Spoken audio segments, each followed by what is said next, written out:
जगराता, मैं बालक तू माता शेरावाली है।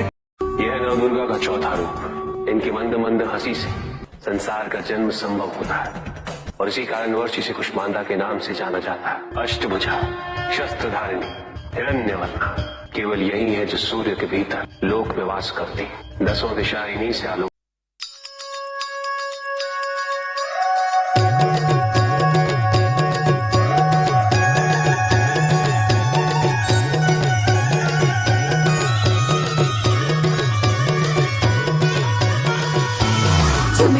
घूमे गोरी चली कहाँ चोरी चोरी, हवा से है बंधी डोरी रे।